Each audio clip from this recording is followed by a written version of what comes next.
Hello, everyone, and welcome to another perspective with Tyrese Big. And today I want to talk about our future, our biggest investment, our greatest resource, which is our youth. And what seems to be just you always hear, these kids are worse than this, and each generation gets worse and everything like that. But from my perspective, as much as the kids are a problem, we as adults are a problem as well. You consider, just from my own personal experiences, people that I know, they have kids and they are allowing their kids to do things and behave in certain ways and act out in certain ways that I know for a fact they themselves weren't able to act that way because their parents didn't allow it. But it's interesting, and what drew me to discuss this was the challenge that's going on right now, the For the Dick and the For the Pussy challenge. And I, like a lot of people, I like to be entertained. I'm not gonna lie about it, I like to be entertained. And I found some of them to be entertained. I think probably the best one that I seen was the white police officer, for the Pussy challenge. I thought it was very entertaining. But when does entertainment cross the line, something being fun and entertaining, become foul or disrespectful? And of course, it's going to vary from person to person, but I didn't see it. My wife seen a video of some young ladies doing a For the Dick challenge, and I just felt like it wasn't age appropriate, but as a parent myself, I'm not going to tell anybody how to raise their kids. You raise your kids however you feel you want to raise them. Just be ready for the consequences that comes with how you raise your child. But I was just taken back by it because I was like, how many people are going to watch that and just say, they're just playing around, they're just having fun. But at the same time, was it age appropriate? And that's just the thing now with today and today's times, is what is deemed age appropriate for kids. We watch television now, and the B word is just used so loosely on television. The B word was not thrown around quite as frequently when I was growing up, or at least it didn't seem as if it was when I was growing up as much as it is today. And I could be completely wrong and just, sounding like, the get off my lawn type person, but it really did not seem as if it was that bad when I was young. But nowadays it just seems like that word is just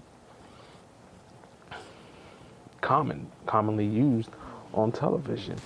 But, kids now, they're forced to grow up a little faster, but given the situations that they are in, but that seems to always have been the case anyway. You know, there was kids in my generation that pretty much had to raise themselves. So that's not something that's always so different. Um, However, it does. It's different now just because of the things that people are able to get their hands onto. The internet, in my opinion, is a gift and a curse, um, because you never know what you can be exposed to while on the internet. You know, and I know people will say, well, you can't uh, keep them boxed in, you can't keep them from doing this and doing that. They're going to find a way to do it. But if I can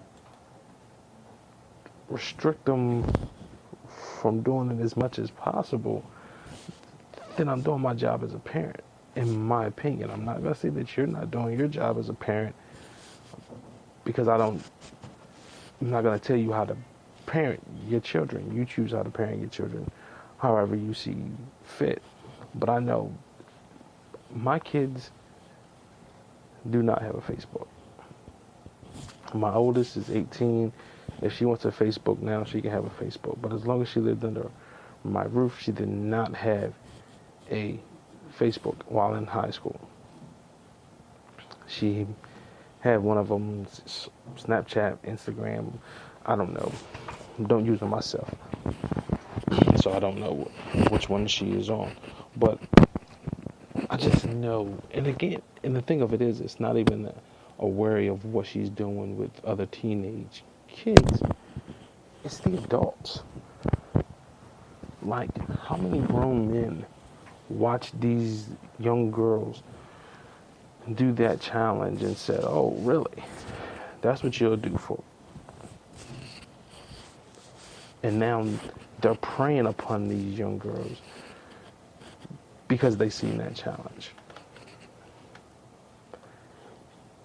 You know, not saying that it wouldn't have happened anyhow, but now it's even out there a little bit more.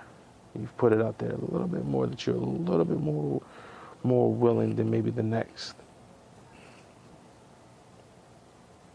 And it's kind of scary. It's kind of scary to think that that is what children are exposed to now, you know. And then you got the other side of it where these kids just feel completely entitled to everything. They don't have to work for nothing. Everything is just supposed to be given to them. You know, some have this mentality of, you should be happy I'm here. You should be happy that I just showed up. And again, not wanting to sound like the get off my lawn type person, but we weren't allowed to have that type of mentality. You know, you had to earn everything. Respect, you had to earn it. You had to put in the work and earn it. You know, whether it be sports, whether it be education, we had to earn it. You know, these kids think that showing up is more than enough, and it's not. And we're enabling them to set themselves up for failure when it comes to the real world. One of the things that I tell a lot of the kids that I come across is, and I just keep it 100 with them, college isn't for everybody. College isn't for everybody. And and I work in education. But college isn't for everybody. But just because college isn't for everybody does not mean that you should not pursue something after high school. Get a trade, something you can do with your hands or otherwise, but get a trade. get licensed in something, a piece of paper saying that you are qualified to do this is just as good and equal to a degree. Because the thing about a degree is you can get a degree, and a degree is an umbrella.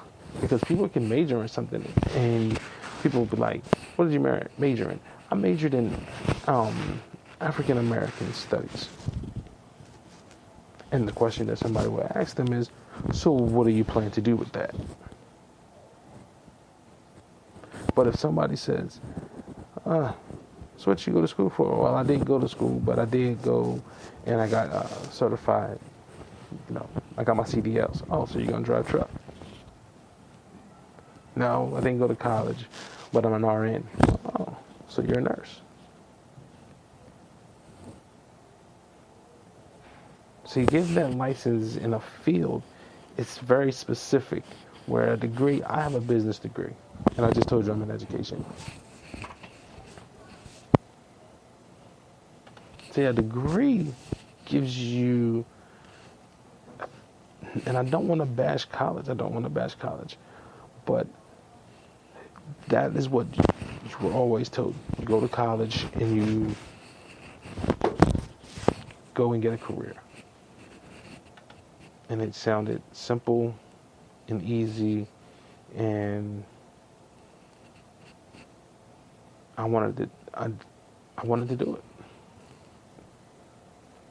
wanted to do it. I wasn't forced to do it. I wasn't told that this is what I was going to do. My parents never, ever pushed me to go to college. Not once did they push me. They encouraged me, but they didn't push me. They didn't tell me, you're going to college or you're not coming home. I was never pushed to do it. The people that did push me into getting into college were the people that were supposed to. My guidance counselor in high school, my upward bound counselor, my talent search counselor. Those people pushed me into getting into college because I, like a lot of young African American males, had dreams of playing sports. I'm just going to keep it. A lot of young African American males, that is their dream. I can't speak for Caucasian males or Latino males or Asian males. I'm not any of those. I'm a young African American man. So when I was a young teenager, I can speak from that perspective. And I had dreams, and I hung around with other young men, same race, and they also had dreams of playing professional baseball, professional basketball, professional football, something of that nature. And when those dreams were dashed, I tore my ACL in the 10th grade. That dream was dashed. I never played another sport competitively again. I was done. So I had to change my outlook on what I wanted to do with my life. And unfortunately, a lot of people don't have the people that I had in my corner to push me to want to do more and be more than just be living on Delmarva. I didn't want to just live on Delmarva and exist on Delmarva. I'm not knocking working in the chicken plant. A lot of people work in the chicken plant, but I guarantee majority of them, if they had a choice, that is not the place that they would work. If they could go back and do their life over again, that is not the place that they would choose to work.